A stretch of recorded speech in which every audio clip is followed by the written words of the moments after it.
Okay, guys, welcome to the tutorial on how to solve equations with fractions. Okay, so I'm going to write out our learning goal. So our learning goal is you will be able to solve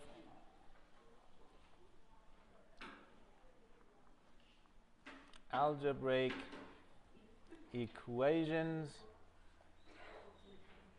with fractions.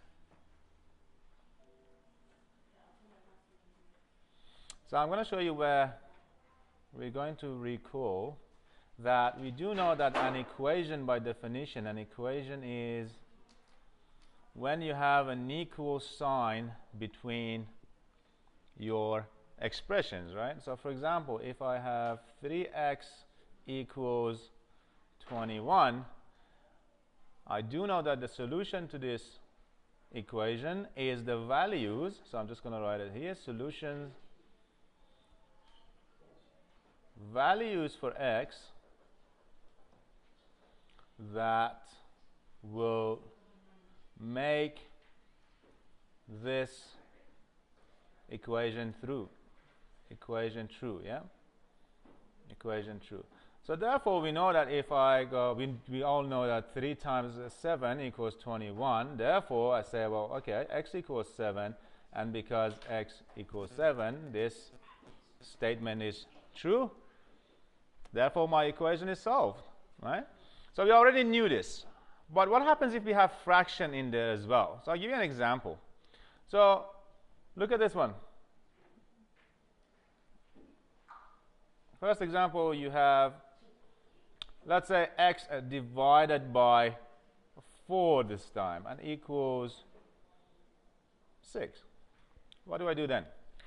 Well, right now, my solution to this equation are the x's, the values for x that make this equation true. Right? Equation true. So what are those values? Well, I do know that if I go 24 divided by 4, that will give me 6, right? That's one way to do it, and we could always, start guessing and trial and error, but it's not the most efficient way to do this, right? There are other ways to do this, and I'll show you both ways.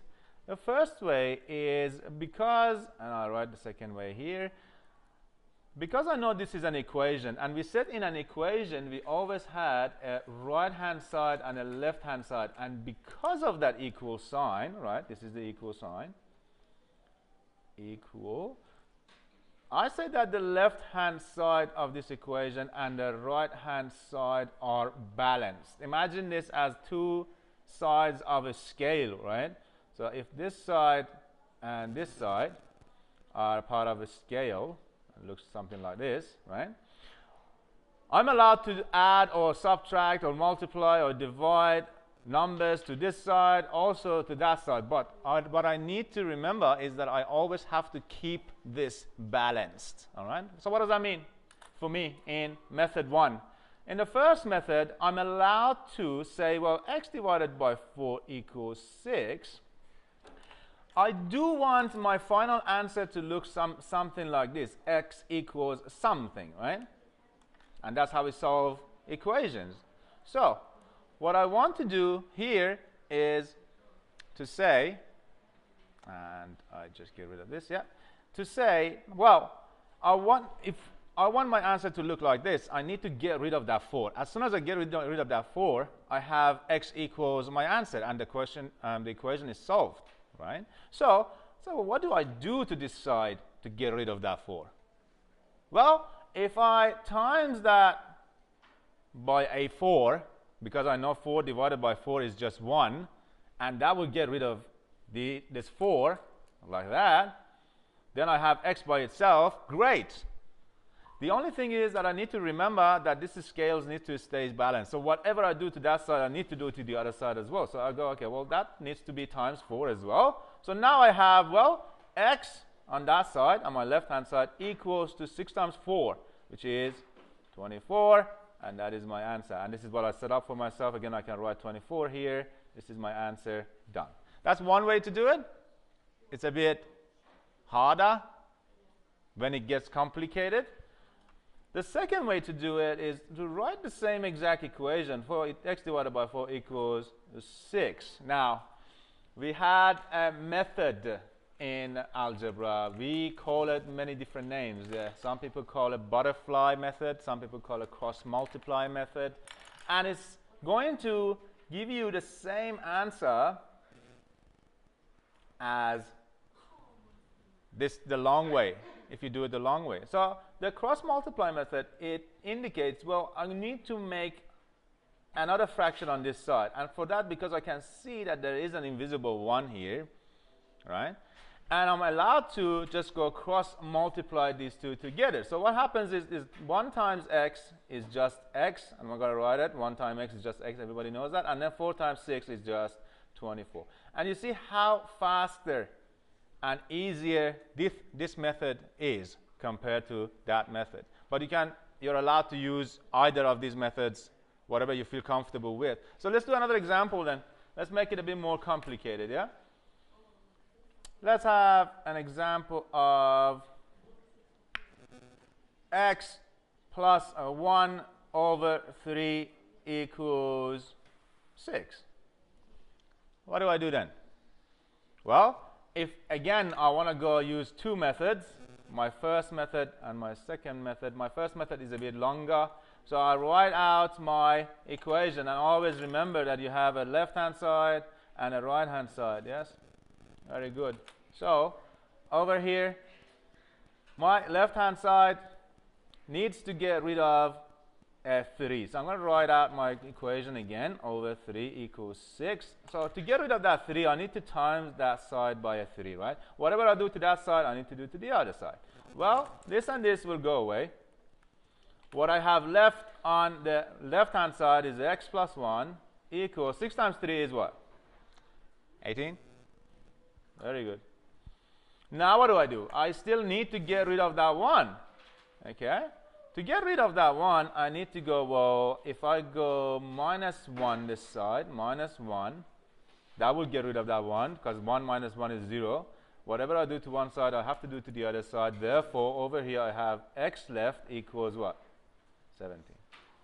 Now, let's do it the second way, the easier way. I think this is a lot easier to learn and apply.